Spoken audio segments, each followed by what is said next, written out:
ఒడ్డెక్కేదాకా ఓడమల్లన్న, ఒడ్డెక్కినాక బోడమల్లన్న అన్నట్టుగా ఇవాళ కాంగ్రెస్ పార్టీ నాయకుల పరిస్థితి తయారైంది.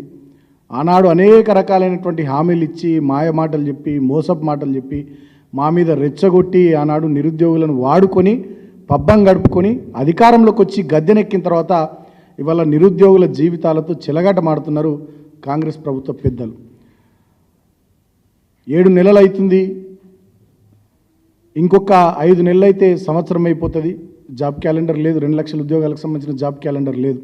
ఆనాడు 32,000 పైచీలకు ఉద్యోగాలు మేము భర్తీ చేసి జస్ట్ అపాయింట్మెంట్ ఆర్డర్స్ ఇచ్చే పరిస్థితుల్లో ఎలక్షన్ కోడ్ రావడం వల్ల మేము ఆ పని చేయకపోతే అధికారంలోకి వచ్చిన వెంటనే ఎల్బీ స్టేడియంలో అట్టహాసంగా సమావేశాలు పెట్టి, సభలు పెట్టి, అపాయింట్మెంట్ ఆర్డర్లు ఇచ్చి మందికి పుట్టిన బిడ్డల్ని వీళ్ళ బిడ్డలని చెప్పి చెప్పుకునే సిగ్గులేని పని కూడా కాంగ్రెస్ పార్టీ వాళ్ళు చేశారు. ఆ 32,000 ఉద్యోగాలను కూడా ఇప్పుడు ఇళ్ళ కలుపుకొని ఇంకో 1,70,000 ఉద్యోగాలకు సంబంధించి ప్రయత్నాలు చేస్తున్నామని కళ్ళబొల్లి మాటలు చెప్తా ఉన్నారు. దీనికంటే దుర్మార్గం ఇంకోటి లేదు. నిరుద్యోగులు అన్ని విషయాలు కూడా గమనిస్తూ ఉన్నారు. వాళ్ళు పెద్ద ఎత్తున ఆందోళన చేస్తూ ఉన్నారు. సమాజం మొత్తం, తెలంగాణ సమాజం, తెలంగాణ జాతి దీనంతా గమనిస్తూ ఉంది.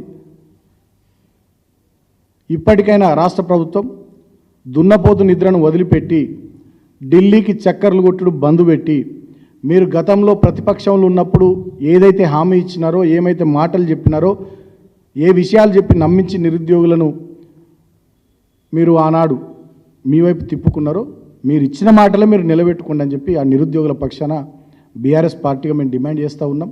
అది గ్రూప్ 1 విషయంలో అయినా, గ్రూప్ 2 విషయంలో అయినా, గ్రూప్ 3 విషయంలో అయినా, మెగా డిఎస్సి విషయంలో అయినా, జాబ్ క్యాలెండర్ విషయంలో అయినా, చివరికి మీరు ఇస్తా అన్న 4,000 రూపాయల నిరుద్యోగ భృతి విషయంలోనైనా మీరు ఇచ్చిన మాట నిలబెట్టుకోవాలని మేము కాంగ్రెస్ పార్టీని కోరుతున్నాం.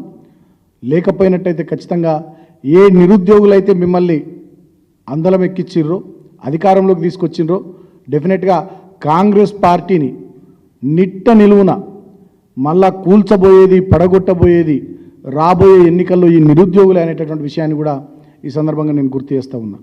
ఇప్పటికైనా దుర్మార్గపు ప్రచారాలు, దుష్ప్రచారాలు, తప్పుడు పద్ధతులు, తప్పుడు పనులు మానుకోవాలని చెప్పి నేను కాంగ్రెస్ పార్టీ నాయకులను కూడా కోరుతా ఉన్నా. వాళ్ళ న్యాయమైన డిమాండ్లను ఆలకించండి. గతంలో అవి ఏం కొత్తవి కావు, గతంలో మీరు చెప్పినాయే. వాళ్ళ న్యాయమైన డిమాండ్లను ఆలకించండి, వినండి. వాళ్ళు కోరినట్టుగా, మీరు గతంలో చెప్పినట్టుగా వాటిని నెరవేర్చే ప్రయత్నం చేయాలని చెప్పి మేము కాంగ్రెస్ ప్రభుత్వాన్ని డిమాండ్ చేస్తూ ఉన్నాం.